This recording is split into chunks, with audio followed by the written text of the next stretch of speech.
Fala pessoal, sejam muito bem-vindos a mais um episódio do Calma. Eu sou Henrique de Moraes, um dos fundadores da agência WE, e vocês podem saber mais sobre a gente em we.digital, WEE.digital. Bom, para quem já conhece o podcast, esse episódio vai ser um pouquinho diferente. Normalmente eu bato um papo aí com pessoas de diferentes áreas para falar sobre vida, carreira, felicidade e ansiedade. Acho que vocês já me ouviram falar isso algumas vezes, né? Bom, hoje, em vez de ter essas entrevistas longas, eu vou fazer um episódio curtinho. O que acontece é que algumas semanas atrás eu fiz alguns stories resumindo e indicando episódios de outros podcasts que de alguma forma impactaram minha vida. Alguns deles eu volto periodicamente, inclusive, porque eles me trazem inspiração ou me fazem sair do modo procrastination. Eu acho que todo mundo entra de vez em quando, e aí eu gosto de ter esses gatilhos que me trazem de volta à realidade. E aí, quando eu fiz esses stories, o que eu não esperava é que as pessoas iam curtir e me pedir para fazer mais. E aí, quando eu fiquei pensando em como resumir, esses podcasts, essas entrevistas, que às vezes tem 2, 3 horas, eu percebi que os stories talvez não fossem o local mais adequado para fazer isso, porque, enfim, eles ficam picotando, aí às vezes fica meio chato, às vezes ficam meio longos. Então, eu pensei, por que não criar esses episódios curtinhos do podcast em que eu trago, na verdade, esses resumos aqui. E aí, a ideia é não só trazer os resumos dos podcasts, mas também traduzir na íntegra alguns episódios que eu gosto e que são já curtinhos por natureza. Isso porque eu percebo que a língua ainda é uma barreira de entrada para muita gente no podcast, e podcasts ainda não tem legenda, né? Então eu acho que de repente vai ser uma forma de eu conseguir trazer o conteúdo que eu gosto, que eu acho que todo mundo, na verdade, deveria ter acesso, para mais gente, que eu acho que é importante que todo mundo consiga encontrar. Para estrear esse formato, como acho que já era de se esperar para quem me conhece, eu vou ter que começar com o episódio do The Tim Ferriss Show. O que eu posso falar é que o podcast do Tim Ferriss sozinho foi responsável por basicamente todas as mudanças positivas que eu fiz nos últimos 2 anos. E, cara, foram muitas, assim. Eu criei vários hábitos saudáveis, como, por exemplo, ler todos os dias, usar a escrita para organizar meus pensamentos, comecei a meditar, aprendi a ser mais agradecido, a ter um pouco mais de paciência, não muita, mas um pouquinho de paciência. Eu aprendi a priorizar melhor as minhas atividades e com isso ser mais eficaz, enfim, por aí vai. Eu acho que se alguém me pedisse alguma recomendação de qualquer coisa na vida, eu ia falar, cara, ouve o podcast do Tim Ferriss, porque de fato foi responsável por mudar a minha vida, assim, nos últimos 2 anos especialmente. E aí hoje eu vou traduzir o episódio número 13 do podcast dele. O nome do podcast é The Tim Ferriss Show. Eu sugiro, inclusive, que vocês ouçam a versão original, que é muito melhor, provavelmente, do que a minha. Mas eu vou tentar aqui fazer jus ao episódio, vou tentar fazer a tradução da maneira mais eloquente aqui possível. Mas esse episódio é um desses que, como eu falei, eu volto periodicamente, Acho que eu volto uma vez por mês, pelo menos, nesse episódio, porque ele acaba sendo um reality check. Eu sempre volto um pouco para a realidade, boto meu pé no chão, paro de me torturar tanto às vezes, paro de me cobrar tanto. Enfim, ele entrega isso muito bem. E o motivo pelo qual eu curto tanto, esse episódio, é que, apesar dele falar sobre produtividade, esse seu tema do episódio em si, ele é sobre quebrar mitos. Ele tira um pouco o peso de você precisar ser ou parecer invencível todos os dias, E o Tim Ferriss, ele usa a própria vida para ilustrar esse ponto de vista. Nesse sentido, esse episódio é sensacional. Espero que ajude vocês aí a melhorar tanto na parte de produtividade como na parte de não se cobrar tanto. Bom, sem mais delongas, vamos ao episódio. Produtividade. Truques para os neuróticos, maníaco-depressivos e loucos. Como eu. Originalmente, escrevi esse post meses atrás, mas estava muito autoconsciente para publicá-lo até agora.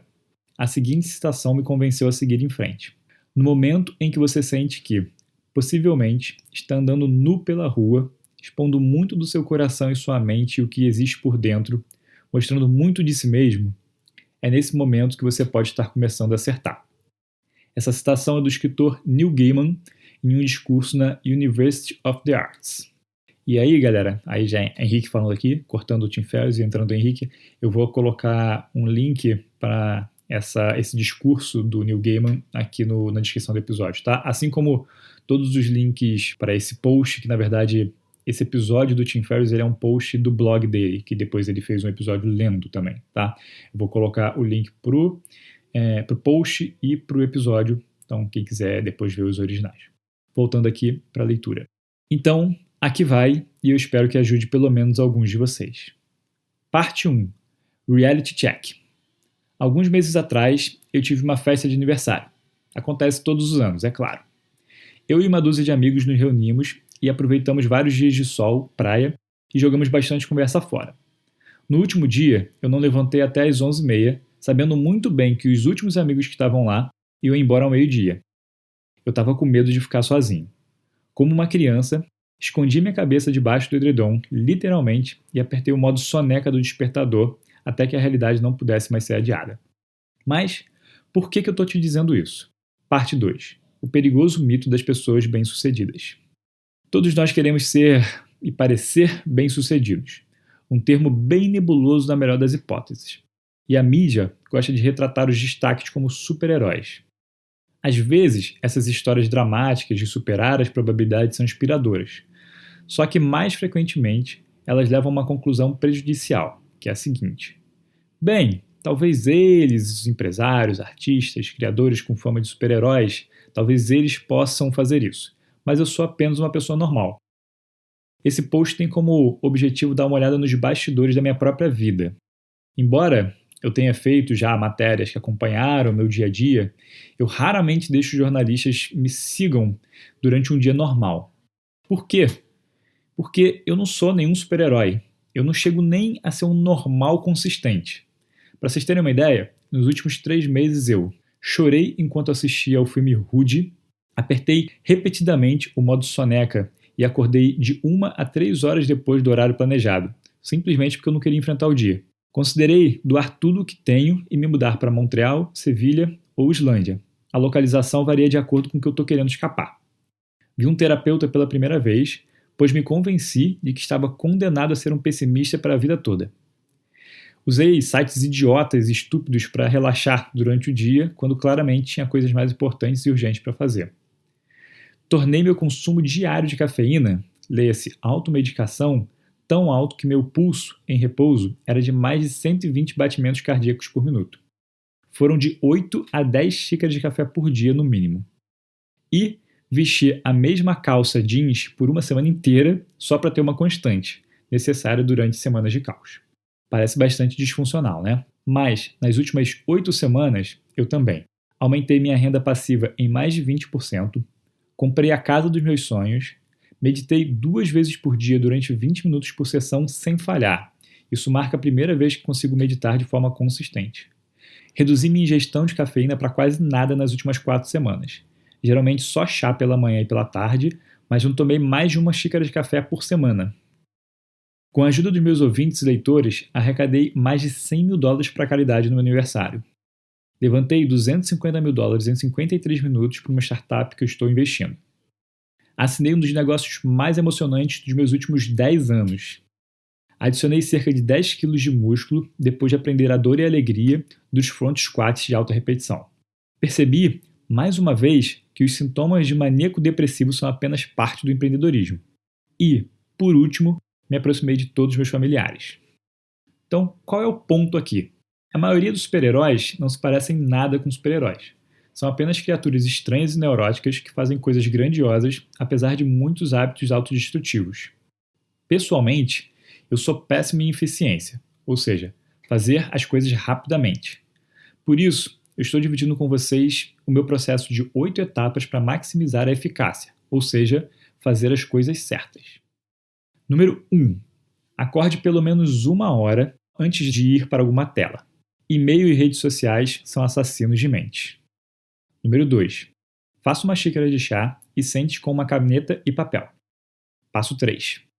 Anote as coisas que estão te deixando mais ansioso ou desconfortável. Essa lista tem que ter de 3 a 5 itens no máximo.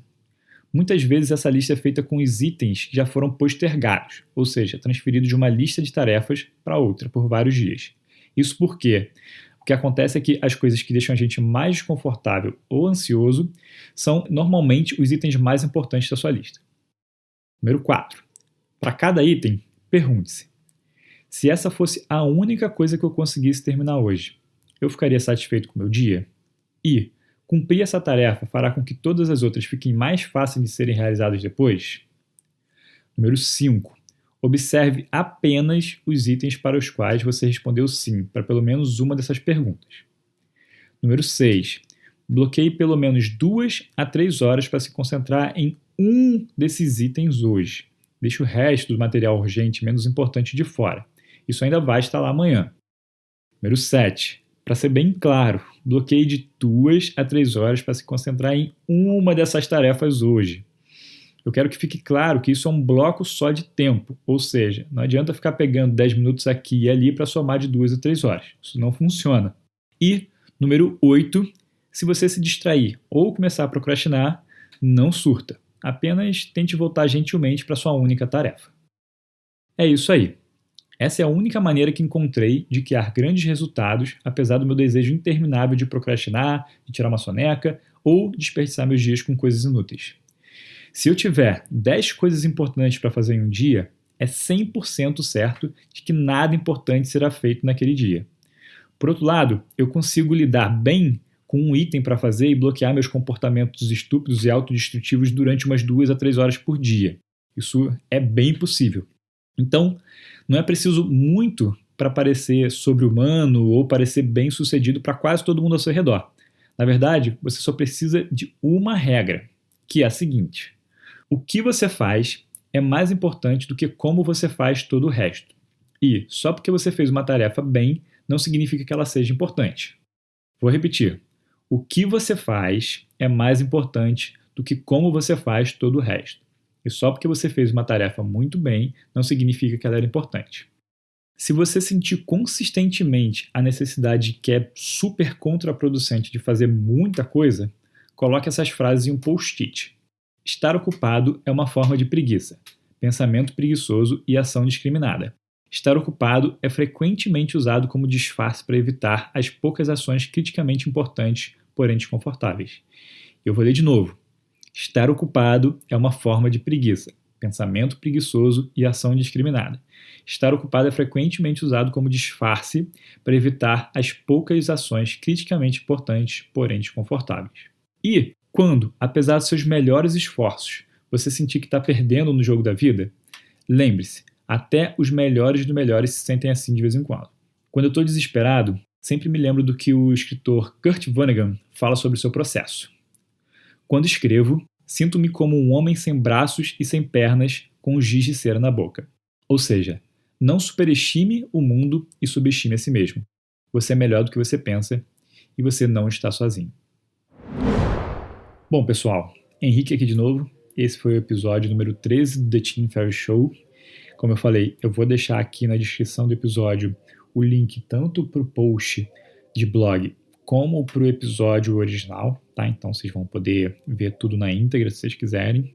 E só antes de terminar, eu queria dar uma pequena contribuição aqui, porque, como eu falei lá no início do episódio, né, para mim, a parte da produtividade ela é quase secundária desse episódio. Porque, para mim, a maior lição que você pode tirar é que a gente não vai se sentir a pessoa mais eficiente do mundo todos os dias e tá tudo bem. Isso, na verdade, você querer se sentir assim só vai gerar mais frustração.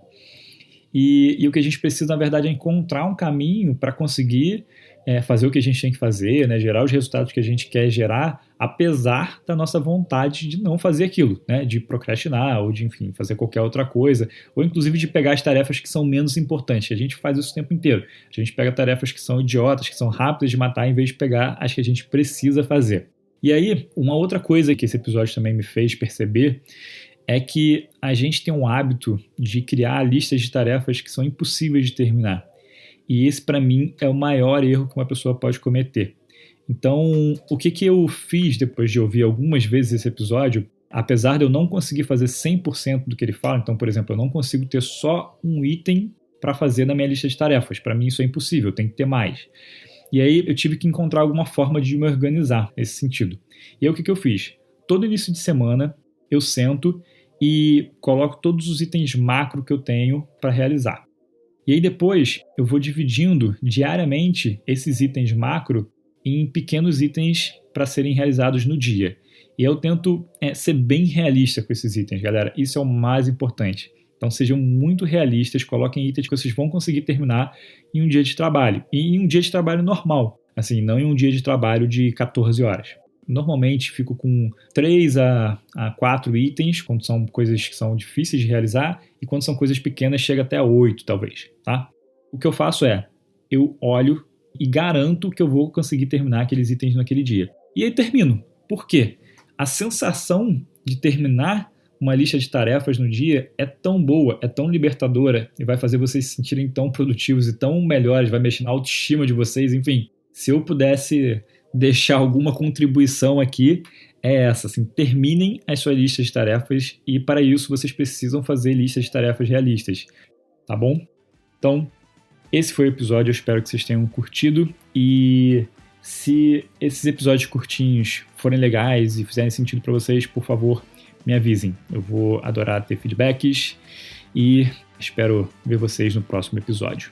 Valeu, pessoal!